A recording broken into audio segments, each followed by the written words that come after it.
Quash petition ఈరోజు supreme court ఈరోజు తీర్పు వెలువరించింది. దీని మీద మాట్లాడటానికి సీనియర్ న్యాయమూర్తి ఎస్ఆర్పి గారు ఉన్నారు. ఈరోజు జరిగిన దాని మీద ఈ స్కిల్ డెవలప్మెంట్ కేసు మీద 17A ఈ కేసుకి అప్లై అవుతుందా లేదా అనేటువంటిది చర్చ ఈ కేసు రిజిస్ట్రేషన్ దగ్గర నుంచి జరుగుతూ ఉంది. మన ఆంధ్రప్రదేశ్ ప్రజలందరూ కూడా దీన్ని ఫాలో అవుతున్నటువంటి ఘటనలు కూడా మనకు తెలుసు. 17A అనేటువంటి బాగా ఫెమిలియర్ అయిపోయినటువంటి విషయం కూడా తెలుసు. దాని మీద కూడా వాదనలు కొంతమంది అప్లై అవుతుందని, కొంతమంది కాదు అనేటువంటి అనేక వాదనలు కూడా మనం చూస్తూ ఉన్నాం. ఆంధ్రప్రదేశ్ హైకోర్టు ఎప్పుడైతే అది అప్లై కాదు, ఈ కేసు కొనసాగించవచ్చు అని ఒక తీర్పు చెప్పిన తర్వాత చంద్రబాబు నాయుడు గారు సుప్రీంకోర్టులో దాన్ని ఛాలెంజ్ చేస్తూ ఒక పిటిషన్ దాఖలు చేసిన తర్వాత సుమారుగా ఒక నెల రోజుల పాటు వాద ప్రతివాదనలు జరిగినటువంటి విషయం కూడా మనకు తెలుసు. వాదనలు పూర్తయిన తర్వాత ఈ తీర్పును రిజర్వ్ చేసి దాదాపు 3 నెలలుగా వస్తూ ఉన్న సందర్భంలో ఈ రోజున తీర్పును వెలువరించడం జరిగింది. బహుశా ఈ రోజు తీర్పుతోటి ఈ సమస్యకి ఒక పరిష్కారం దొరుకుతుందని, ఈ ఉత్కంఠతకి తెరబడుతుందనేటువంటి అనుకున్నాం. కానీ మరల మన ఉత్కంఠత కొనసాగుతూనే ఉన్నది, సమస్య కూడా కొనసాగుతూనే ఉన్నది. సుప్రీంకోర్టులో ఉన్నటువంటి 2 న్యాయమూర్తులు ఒక భిన్నమైనటువంటి అభిప్రాయాలు వ్యక్తం చేయడం జరిగింది. అనిరుద్ధ్ బోస్ గారు, జస్టిస్ అనిరుద్ధ్ బోస్ గారు ఏమో 17A అనేటువంటిది అప్లై అవుతుంది పోలీసులకి, కానీ ఎవరైనా సరే యూనివర్సిటీ అనుమతి లేకుండా, గవర్నర్ అనుమతి లేకుండా ఇది చేయటం ముందుకు వెళ్ళడానికి లేదు అని కూడా స్పష్టంగా చెప్పారు. ఆయన చెప్పడంతో పాటుగానే ఈ తీర్పు అనేటువంటి ప్రభుత్వం మరల కొత్తగా గవర్నర్ దగ్గరకు వెళ్ళి ఆయన పర్మిషన్ తీసుకుంటానికి ఇది ఆటంకం కాదు అని కూడా ఆయన పేర్కొనడం జరిగింది. కానీ జస్టిస్ బేలా త్రివేది గారు మాత్రం 17A దీనికి అప్లై కాదు, ఇది ఎందుకన్నట్లయితే 2018 ముందు నేరం, ఈ అమెండ్మెంట్ అనేటువంటిది 2018 వచ్చింది కాబట్టి పాత నేరాలకి ఇది అప్లై కాదు, ఇది కొత్త నేరాలకి అప్లై అవుతుంది అనేటువంటి ఒక అభిప్రాయానికి రావటం. అందుకని ఇది పాత నేరం కాబట్టి దీనికి 17A అప్లై కాదు అనేటువంటి ఒక తీర్పుని చెప్పడం జరిగింది. మరి విభిన్నమైనటువంటి తీర్పులు వచ్చినప్పుడు న్యాయమూర్తులకు ఉన్నటువంటి ఆనవాయితీ ప్రకారం దీన్ని చీఫ్ జస్టిస్ ఆఫ్ ఇండియాకి నివేదిస్తారు. ఆయన మరింత విస్తృతమైనటువంటి ఒక ధర్మాసనాన్ని ఏర్పాటు చేసి దీని గురించి వాదోపవాదాలను కూలంకషంగా విని దాని మీద తీర్పు చెప్పవలసిందిగా వాళ్ళు చెప్తారు. వాళ్ళకు ఉన్నటువంటి టైము ఇవన్నీ చూసుకున్నప్పుడు బహుశా 4 నెలల కాలంలో మరలా అవుతుందని భావించలేమాను. ఒక విస్తృత ధర్మాసనాన్ని ఏర్పాటు చేయటం, వాళ్ళు వాదనలు వినటం, మరలా తీర్పు చెప్పడం జరగాలి. కాబట్టి ఇవన్నీ కూడా ఏంటంటే బహుశా మనకి ఈ ఎన్నికల లోపు జరగదది, ఎన్నికల తర్వాతే కొత్త ప్రభుత్వం ఏర్పాటు అయిన తర్వాతే మనం ఈ తీర్పును ఆశించవచ్చు. సార్, ఇప్పుడు సుప్రీంకోర్టు న్యాయమూర్తుల్లో ఒకరు చెప్పిన దాని ప్రకారం ఇప్పుడైనా సరే వెళ్ళి గవర్నర్ గారి దగ్గర అనుమతి తీసుకుని మనం ఆ విధంగా ప్రొసీడ్ అవ్వచ్చు అన్నారు. ఇది సాధ్యం అంటే సాధారణంగా మరి ఇప్పుడైనా గవర్నర్, ఎందుకంటే ఇప్పుడు ఒక న్యాయమూర్తి చెప్పింది ఏమిటంటే 17A అప్లై అవుతుంది అని చెప్తూ కూడా ఇప్పుడైనా సరే అనుమతి తీసుకోవద్దు దానికి అది అవకాశం ఉన్నది, అధికారం ఉన్నది అనేటువంటిది ఒకటి చెప్పారు. కాబట్టి నిజంగా కావాలంటే గవర్నర్కి వీళ్ళు రాయొచ్చు, రాసి తీసుకున్నట్లయితే అప్పుడు ఈ 17Aకి సంబంధించి ఏమిటి అనేటువంటిది మరొక సమస్య అవుతుంది అప్పుడు. కాబట్టి సుప్రీంకోర్టులోనే ఒకళ్ళు అప్లై కాదన్నారు, అప్లై అవుతుందన్న న్యాయమూర్తి కూడా మరలా వీళ్ళు గవర్నర్ దగ్గర నుంచి అనుమతి తీసుకుంటానికి ఈ తీర్పు ఆటంకం కాదు అన్నారు. కాబట్టి తీసుకున్నట్లయితే వాళ్ళు ప్రొసీడ్ అయ్యేదానికి అవకాశం ఉంటుంది. సార్, ఆల్రెడీ ఒకసారి అనుమతి తీసుకుని అరెస్ట్ చేశారు, మళ్ళీ అదే విషయం మీద మళ్ళీ అరెస్ట్ చేసేదానికి, జైల్లో పెట్టేదానికి అవకాశం ఉండదు. కేసుకు మాత్రం కొనసాగే దానికోసం ఆ టెక్నికల్గా ఉన్నటువంటి ఆ ప్రాబ్లం క్లియర్ అవుతుంది.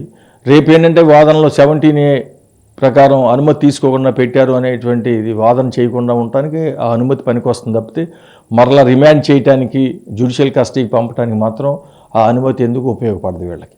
ఒకసారి ఒక న్యాయం జరిగినప్పుడు సపోజ్ ఒక 18 సంవత్సరాల కనుక లోపు కనుక ఒక 18 సంవత్సరాల్లో ఒక వ్యక్తి ఒక నేరం చేశాడు అనుకోండి, ఆయనకు ఒక శిక్ష ఉంటుంది. అదేవిధంగా 18 సంవత్సరాలు దాటిన తర్వాత చేసిన దానికి ఆయనకు ఒక శిక్ష ఉంటుంది. బట్ ఇక్కడ ఇటువంటి శిక్ష అనేది ఇప్పుడు 18 ముందుందన్నారు, 18 తర్వాత ఉందన్నారు. అంటే అది శిక్ష కాదు. దీనికి వచ్చేసరికి 2018 వరకు అమెండ్మెంట్ వచ్చింది. ఏమిటన్నట్లయితే పోలీసులు కనుక ఏ పబ్లిక్ సర్వెంట్ మీదైనా ఆయన విధి నిర్వహణలో చేసినటువంటి ప్రతిపాదనలు కానివ్వండి, తీసుకున్నటువంటి నిర్ణయాలు కానివ్వండి అవినీతి ఉన్నదని నేను భావించినట్లయితే దాని మీద పై అధికారుల నుంచి అనుమతి తీసుకోకుండా విచారణ చేయడానికి వీల్లేదు అనేటువంటి 17A నిర్దేశిస్తూ ఉన్నది. శిక్ష కాలానికి వచ్చేసరికి పెద్ద పాత చట్టమైనా కొత్త చట్టమైన శిక్షలన్నీ ఒకటే. కానీ ఇది ఒక టెక్నికల్ అబ్జెక్షన్. ఏంటంటే ఎవరికి పడితే వాళ్ళు పబ్లిక్ సర్వెంట్ మీద ప్రొసీడ్ అవ్వడానికి, వాళ్ళని వేధించడానికి అవకాశం లేకుండా అనే ఉద్దేశంతో ఇది పెట్టారు. కాబట్టి ఏమిటన్నట్లయితే ఇది పాత నేరాలకి అప్లై అవుతుందా, కొత్త నేరాలకి, ఆ తేదీ తర్వాత జరిగే నేరాలకి అప్లై అవుతుందా, లేదా ఆ తర్వాత రిజిస్టర్ చేసే క్రైమ్స్కి అప్లై అవుతుందనే దాని దగ్గరే ఒక భాష్యం చెప్పవలసి ఉంది. దాని మీద సుప్రీంకోర్టు ఇద్దరు న్యాయమూర్తులు ఇద్దరు భిన్నమైనటువంటి అభిప్రాయాలు రావటం జరిగింది. సార్ ఇప్పుడు ఈ కేసు మళ్ళీ తేలడానికి అంటే ఇది మరి విస్తృత ధర్మాసనానికి వెళ్ళినప్పుడు ఏంటన్నట్లు ఇందాక నేను చెప్పినట్టు 4 నెలలు మాత్రం తేలదు. ఈ ప్రభుత్వం అంటే మనకు ఎన్నికలు కూడా సమీపిస్తూ ఉన్నాయి. బహుశా మన ఎన్నికలు అయిపోయి కొత్త ప్రభుత్వం ఏర్పడిన తర్వాతే అప్పుడున్నటువంటి పరిస్థితులు ఏమిటి అనేటువంటిది కూడా మనం గమనించాల్సినటువంటి అవసరం ఉన్నది. ఒకవేళ కొత్త ప్రభుత్వం కనుక ఏర్పడి మరలా వైసీపీ ప్రభుత్వమే అధికారంలోకి వస్తే, ఒకవేళ గవర్నర్ మీరు అనుమతి తీసుకోవాలి అంటే అప్పుడు గవర్నర్ దగ్గరికి వీళ్ళు వెళ్లాల్సి వస్తుంది. అప్పుడు కేంద్రంలో ఉన్నటువంటి ప్రభుత్వం ఎవరు, ఏమిటి, వాళ్ళు ఏం చేస్తారు, గవర్నర్కి ఏ విధమైనటువంటి సలహా చెప్తారు ఏమిటి అనేటువంటిది కూడా అనేకమైనటువంటి రాజకీయ కారణాలు కూడా అప్పుడు ముందుకు వస్తాయి అనేటువంటిది గమనించవచ్చు. అదే కాదు, వైసీపీ ప్రభుత్వం కనుక ఆ పార్టీ మరలా అధికారానికి రాకపోతే, మరలా తెలుగుదేశం మరి వాళ్ళ మిత్రులతో అధికారానికి వచ్చేట్లయితే ఇవన్నీ వెనక్కపోయేటువంటిది. మళ్ళీ అంటే ఒక్కొక్కసారి గవర్నర్ అనుమతి కూడా తీసుకుంటానికి కూడా పోకపోవచ్చు. ఇవన్నీ సమస్యలు, కొత్త సమస్యలకు రాజకీయాల ఆలోచనలు, రాజకీయ పార్టీలు వాళ్ళ నిర్ణయాలు, కేంద్రంలో వచ్చేటువంటి అధికారంలోకి వచ్చే పార్టీ, రాష్ట్రంలో అధికారాలకు వచ్చే పార్టీ వాళ్ళ ఆలోచనలు, వీటన్నిటి మీద ఆధారపడి అప్పుడు నిర్ణయాలు ఉంటాయి. సార్ యాక్చువల్గా ఇప్పుడు చాలా మంది ఏమంటారంటే న్యాయ వ్యవస్థలో రాజకీయ నాయకులు జోక్యం ఎదురైందని గతంలో సుప్రీంకోర్టు న్యాయమూర్తులు అనేక మంది మీడియా ఎదురుగా వాపోయారు. మీరు ఇప్పుడు ఉన్నదాన్ని అదే విధంగా చూస్తారు? సాధారణంగా న్యాయ వ్యవస్థ యొక్క స్వతంత్రంలో రాజకీయ నాయకుల జోక్యం పెరిగిందంటే, రాజకీయ నాయకుల కంటే కూడా ఎగ్జిక్యూటివ్ జోక్యం పెరుగుతూ ఉన్నది కొన్ని సందర్భాల్లో అనేటువంటి ఒక విమర్శ ఉన్నది. దానికి సంబంధించే కొలీజియం చేసినటువంటి న్యాయమూర్తులను నియమించాలి అన్నప్పుడు వాళ్ళు కాలయాపన చేయటం, లేకపోతే వాళ్ళకి ఇష్టం లేని న్యాయమూర్తులను వాళ్ళు ఒప్పుకోకపోవడం అన్ని చూస్తూ ఉన్నాం. కానీ దీనికి సంబంధించి ఏంటంటే ఏదో రాజకీయ నాయకులు ప్రమేయం ఉన్నదనో, లేకపోతే ఎగ్జిక్యూటివ్ ప్రమేయం ఉన్నదనో ఎటువంటి దానికి మనం భావించాల్సినటువంటి ఆస్కారం లేదు.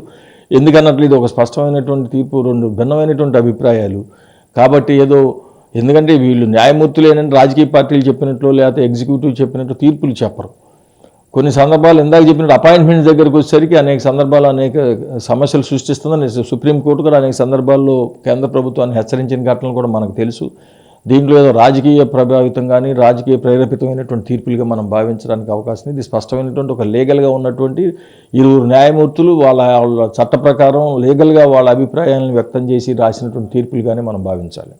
నేడు సుప్రీంకోర్టులో చంద్రబాబు నాయుడు వేసిన స్క్వాష్ పిటిషన్పై దిశ కమిటీ తీర్పు వెలువరించింది. దీని మీద మాట్లాడడానికి సీనియర్ న్యాయవాది పిచ్చుక శ్రీనివాసరావు గారు ఉన్నారు. సార్ చెప్పండి సార్, ఈరోజు వచ్చిన తీర్పు మీరు ఏ విధంగా చూస్తారు? మన రాష్ట్రంలో 17A అమెండ్మెంట్ దానికి సంబంధించి చాలా చర్చ జరిగింది. కూడా కింద కోర్టు, పై కోర్టు దానికి సంబంధించిన అభిప్రాయాలు కూడా భిన్న జరిగినాయి.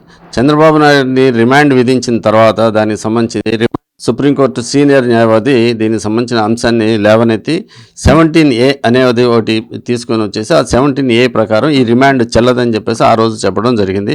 దాని మీద రిమాండ్ ఇవ్వటము, ఆ రిమాండ్ని మళ్ళీ ఛాలెంజ్ చేస్తూ హైకోర్టుకి వెళ్ళటం, హైకోర్టు కూడా వీళ్ళు వేసిన క్వాష్ పిటిషన్ని డిస్మిస్ చేయడం జరిగింది. ఆ తర్వాత ఆ క్వాష్ పిటిషన్ మీద సుప్రీంకోర్టుకు వెళ్ళటం, సుప్రీంకోర్టు కూడా దానికి సంబంధించింది ఈ అంశం మీద తీవ్రంగా దానికి సంబంధించిన వాదనలు వినటము, ఇది చాలా కాంప్లికేటెడ్ కాబట్టి దీన్ని కూడా తీర్పును కూడా వాయిదా వేయటం జరిగింది. ఈరోజు దీనికి సంబంధించి ఇద్దరు జడ్జి బోస్ తర్వాత త్రివేది ఇద్దరు కూడా రెండు భిన్న అభిప్రాయాలు దీని మీద ఇవ్వటం వల్ల దీనికి సంబంధించి మళ్ళీ ఏదైతే చర్చ జరుగుతుందో ఇంత కాంప్లికేటెడ్ అయినా ఈ 17A అమెండ్మెంట్ మీద మళ్ళీ వచ్చింది. దీంట్లో జస్టిస్ బోస్ గారు ఏమన్నారంటే దీనికి సంబంధించింది దీనికి శాంక్షన్ అథారిటీ దానికి సంబంధించి గవర్నర్ శాంక్షన్ తీసుకోవాల్సిన అవసరం ఉన్నది. 17A ప్రకారం గవర్నర్ శాంక్షన్ తీసుకోకపోతే కూడా రిమాండ్ చెల్లదని చెప్పక్కర్లేదు. ఇప్పుడు కూడా రిమాండ్ అయిపోయిన తర్వాత కూడా ఇన్వెస్టిగేషన్లో ఏ స్టేజ్లో అయినా సరే దీనికి సంబంధించిన శాంక్షన్ తీసుకోవచ్చు. కాబట్టి గవర్నరు శాంక్షన్ తీసుకోనంత మాత్రాన రిమాండ్ చెల్లదు అని చెప్పేసి అనడానికి లేదు. శాంక్షన్ అయితే తీసుకోవాలి. శాంక్షన్ ఇప్పుడు అధికారులు దీనికి సంబంధించింది ఇప్పుడైనా సరే రిమాండ్ విధించిన తర్వాత అయినా విచారణలో శాంక్షన్ తీసుకోవచ్చు అని ఆయన తీర్పులో చెప్పారు. అలాగే త్రివేది గారు ఏం చెప్పారంటే దీనికి సంబంధించింది 2018 దానికి సంబంధించిన ముందు ఉన్న వాటన్నిటికి సంబంధించింది ఈ 17A అమెండ్మెంట్ వర్తించదు దీనికి సంబంధించింది. అందువల్ల ఇది రెట్రాస్పెక్టివ్ అంటే దానికి ఇంతకుముందు వాటికి సంబంధించిన ఇది కాబట్టి అది 17A అనేది రెట్రాస్పెక్టివ్ కాబట్టి అప్పుడు జరిగిన వాటికి 17A ఇది వర్తించదు, శాంక్షన్ లేకపోయినా కూడా చేయొచ్చని ఆయన అన్నారు. అయితే రెండు విషయాలు చూస్తే దానికి సంబంధించింది ఏంటంటే శాంక్షన్ ఒకటి, దానికి సంబంధించింది గవర్నరు శాంక్షన్ ఇచ్చినా లేకపోతే ఇవ్వకపోయినా రిమాండ్ సమయంలోనే తీసుకోవాల్సిన అవసరం లేదు, తర్వాత అయినా సరే దానికి సంబంధించింది శాంక్షన్ తీసుకొని సాక్ష్యాలు ఛార్జెస్ నమోదు చేయాలని. కాబట్టి రెండు భిన్నాభిప్రాయాలు ఇక్కడికి వచ్చినాయి కాబట్టి దీనికి సంబంధించింది మళ్ళీ దీన్ని త్రిసభ్య ధర్మాసనం కానీ దానికి సంబంధించిన అత్యుత్తమ న్యాయస్థానం CJ గారు దానికి సంబంధించింది మళ్ళీ ఇంకొక ధర్మాసనం కానీ రెఫర్ చేయాల్సిన అవసరం ఉంటుందని చెప్పేసి దీనికి సంబంధించింది రేపు దీన్ని మళ్ళీ CJ దగ్గరికి రిజిస్టర్ ద్వారా చీఫ్ జస్టిస్ గారి దగ్గరికి పంపించడం జరుగుతుంది. ఈ రెండు భిన్నాభిప్రాయాలు ఉన్నాయి. అయితే ఇప్పుడు రెండిట్లో దానికి సంబంధించింది శాంక్షన్ ఒకటి కంపల్సరీ అయినప్పుడు అది రిమాండ్ స్టేజ్లోనే ఇది కాకుండా రిమాండ్ స్టేజ్లో ఉన్నా కూడా దీనికి సంబంధించింది రిమాండ్ని రద్దు చేయక్కర్లేదు, చంద్రబాబు నాయుడు రిమాండ్ అనేది ఆయన జస్టిస్ బోస్ గారు చెప్పిన దాన్ని. కాబట్టి ఇప్పుడు విచారణలో ఏ సమయంలో అయినా ఎప్పుడైనా కానీ విచారణ అధికారి ఛార్జెస్ ఫ్రేమ్ చేయక ముందు ట్రయల్ జరగక ముందే గవర్నర్ గారి దగ్గర 17A దాని అమెండ్మెంట్ దాని కింద శాంక్షన్ తీసుకోవాల్సిన అవసరం ఉన్నది అని ఆయన చెప్పారు. దానికి సంబంధించి ఇప్పుడు త్రిసభ్య కమిటీకి వేశారు కదా సార్, ఇది ఈ విచారణ స్టార్ట్ అయ్యేసరికి ఎంత టైం పడుతుంది, ముగిసేపటికి ఎంత టైం పట్టొచ్చు? జరుగుతుంది. విచారణ మీద ఎటువంటి స్టే లేదు కాబట్టి ఏంటంటే విచారణ అనేది జరుగుతూనే ఉంటుంది దీనికి సంబంధించి. కానీ విచారణ సంబంధించి పూర్తయి ఛార్జెస్ ఫ్రేమ్ చేసే లోపల 17A దానికి సంబంధించింది శాంక్షన్ తీసుకోవాలా లేదా అనేది డిసైడ్ అవుతుంది సంబంధించి. కాబట్టి ఇది మళ్ళీ త్రిసభ్య ధర్మాసనం ముందుకు వెళ్ళినప్పుడు ఇది చాలా టైం తీసుకుంటుంది. ఇది దీనికి సంబంధించింది ఇంకా కొంత ఒక 6 నెలల దాకా కూడా దీనికి సంబంధించిన ఇది మళ్ళీ వస్తుంది. ఎందుకంటే 17A అనేది చాలా కాంప్లికేటెడ్గా ఉంది. కింద కోర్టులోనూ తర్వాత హైకోర్టులో కూడా జడ్జెస్ మధ్యనే చాలా భిన్నాభిప్రాయాలు వస్తూ ఉన్నాయి దీనికి సంబంధించింది. ఎప్పటి నుంచి వస్తుంది, లేకపోతే 2018 నేరాలకు సంబంధించి వస్తుందా, అంతకుముందు వాటికి వస్తుందా ఏమిటి అనేది చాలా గందరగోళంగా ఉండబట్టే రిమాండ్ ఇచ్చినప్పుడే దానికి సంబంధించింది వాళ్ళు లేవనెత్తిన అంశాలని కింద ACP కోర్టు కొట్టేయడం జరిగింది శాంక్షన్ లేకుండానే. దాన్ని ఛాలెంజ్ చేశారు హైకోర్టులో కూడా దానికి సంబంధించిన భిన్నాభిప్రాయాలు వచ్చినాయి. హైకోర్టు కూడా క్వాష్ చేశారు కాబట్టి ఇలాగా చివరికి సుప్రీంకోర్టులో కూడా దీనికి సంబంధించిన భిన్నాభిప్రాయాలు వచ్చినాయి. కాబట్టి ఇది మళ్ళీ త్రిసభ్య ధర్మాసనం ముందు ఉన్నప్పుడు అది కొంత సమయం తీసుకుంటుంది. కానీ దీంట్లో వాళ్ళు చెప్పిన విచారణ మీద ఎటువంటి స్టే లేదు కాబట్టి విచారణ కొనసాగుతుంటుంది. బెయిల్ మీద ఉన్నారు కాబట్టి దానికి సంబంధించింది ఇంకా బెయిల్ ఆల్రెడీ పొందున్నారు కాబట్టి దీంట్లో ఇంకా వేరే ఆలోచించవలసిన లేదు. విచారణలో రేపు కంపల్సరీగా ఆ రిమాండ్ అనేది దానికి సంబంధించింది రిమాండ్ ముందే గవర్నర్ అనుమతి తీసుకోవాలా అంటే ముఖ్యమంత్రి కానీ క్యాబినెట్ మంత్రులు కానీ వీళ్ళందరూ కూడా పబ్లిక్ సర్వెంట్లు అనేది స్పష్టమైంది. కాబట్టి PC యాక్ట్ కింద అవినీతి ఆరోపణలు ఏమైనా ఉంటే పబ్లిక్ సర్వెంట్ కింద వస్తారు. కాబట్టి పబ్లిక్ సర్వెంట్ మీద చేసేటప్పుడు దానికి సంబంధించిన అధికారి వాళ్ళ దగ్గర శాంక్షన్ తీసుకోవాలని ఉంది.